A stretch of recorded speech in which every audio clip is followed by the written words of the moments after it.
Howdy, welcome back to my channel. Been a while since I've posted anything. I just wanted to show off what I've been doing lately in the current project. So, what I've been working on is a 1/6 scale Nascar. As you can see here, it has the Camaro body on it. So yeah, I mean, this is just a pretty general sort of look around the outside. You can see it has a seat in it and a few other bits and pieces. Now, 6 scale makes it sound like it's fairly big, like the 5th scale cars and stuff like that. But this one is a true scale, true 6th scale. So what I've done is I've used your typical 2.2 short course wheel and scaled that to the full size wheel, meaning that the wheelbase is proportionate to the wheel size and everything like that. So there's nothing skewed or wider than it should be or anything like that. So it's fairly accurate. So yeah, I mean that's a good look from the outside. If we look from the back here, you can see that I have modelled a fuel cell in there. Now in this case, it's actually a battery box. Flip around on the side. You can get a good idea of the proportions and the actual shape of the car, which is pretty good. Don't mind this little section back here. That's just a bit of the body mount poking through. Once the sheet metal parts are all cut and all that sort of stuff, it'll just bend back, so it's no real problem. Keep going around towards the front. Get a good look at the front of the car. Yeah, I mean everything's pretty straightforward. Should we do a look from the top of the car as well? So there you can see the top of the car. You can see speed controller, top of the fuel cell, shocks that are there, and the actual, the shape of the car is pretty damn close to, a real car. Alrighty, so here's a look underneath the body. Give you a good look underneath the skin. Everything here suspension wise is same design as a full size. There's some differences in the way the shocks are set up, but it does have trailing arm rear suspension. It has double wishbone front. Everything is fully adjustable. I'll go into this more a little bit later, but that's just a good overview. So that's just a pretty good look at what's underneath the skin. You can see the battery box here, battery inside.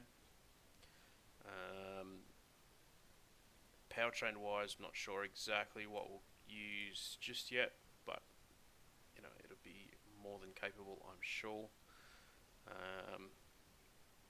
Most of the chassis is laser cut sheet metal, so it does have quite a bit of weight to it. Total weight we're looking at the moment is about 4 kilo, all the electronics and stuff in it. So we'll have to wait and see when the laser cutting comes back at what the actual all-up weight of the sheet metal parts will be for the rest of the car. also be some 3D printed parts in it, like the seat, the steering wheel, for instance. That'll all be 3D printed. Whether or not we actually use it in the end product, who knows? But it's there.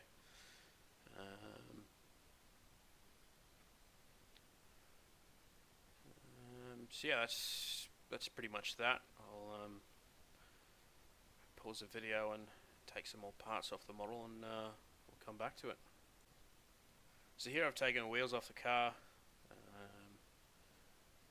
We'll give a better look in at the front here. The front knuckles, all that sort of stuff, is similar-esque-ish. Don't know what the word would be, to Traxxas Slash, in the fact that it has a hub that bolts into a knuckle. So that's just from a simplicity point of view at this point. I have started doing some drawings to do a fully standalone knuckle, but there's a little bit of complexity in that in manufacturing.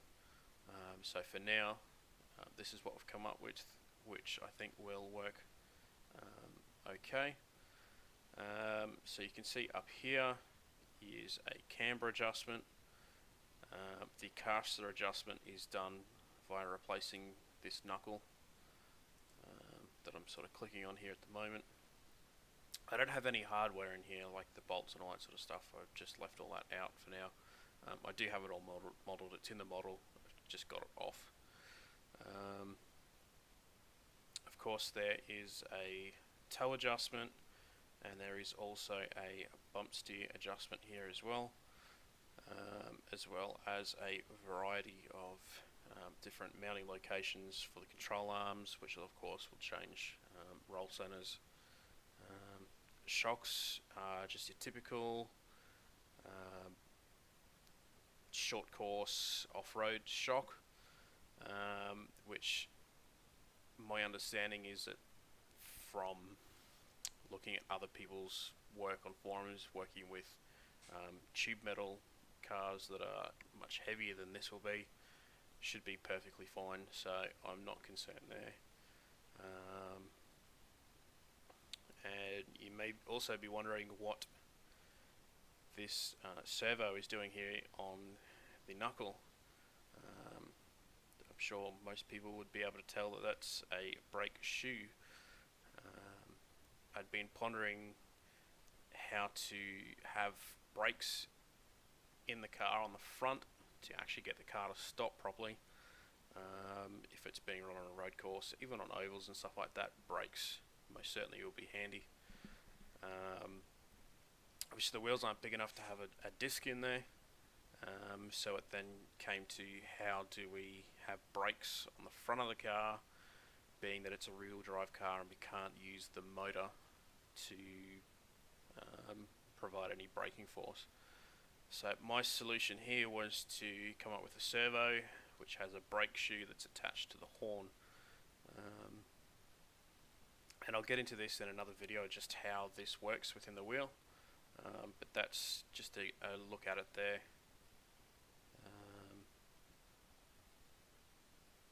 So yeah, that pretty much sums up the front end of the car. I've modeled this, it's a rack setup to hold the tie rods. There'll obviously be a linkage from here to here. The servo, a crash bar on the front, which also holds a splitter. There's a few adjustments I need to make on this. These holes need to be slotted depending on the ride height of the car, brake, all that sort of stuff, so you can maintain a correct clearance to the ground from the splitter. I guess from there we'll move to the back of the car. The back of the car, as I'd mentioned earlier, runs this trailing arm, rear suspension setup, or truck arm, I guess you could call it. In this version, it's purely relying on the flex in the material to provide the joint. The problem that I can see with that at this stage is that will add to the spring rate in the car. So when we go to a proper hinged joint at the front here, or articulated,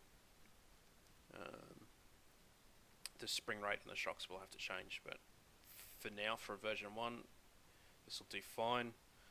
I'm sure you can also see that there's no panhard rod by design at this point in time. I'm just curious to see if the truck arms, as it's set up there, will be strong enough to support the side loads. My suspicion is no, but brackets have been drawn up so that we can add a panhard rod in there.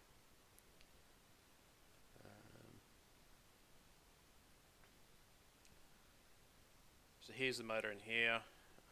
Just looking at your typical, it's not actually lined up in the model here the way it should be, but it slides in these slots as you usually see.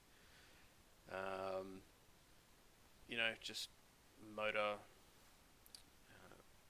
on axle, I guess, I don't know.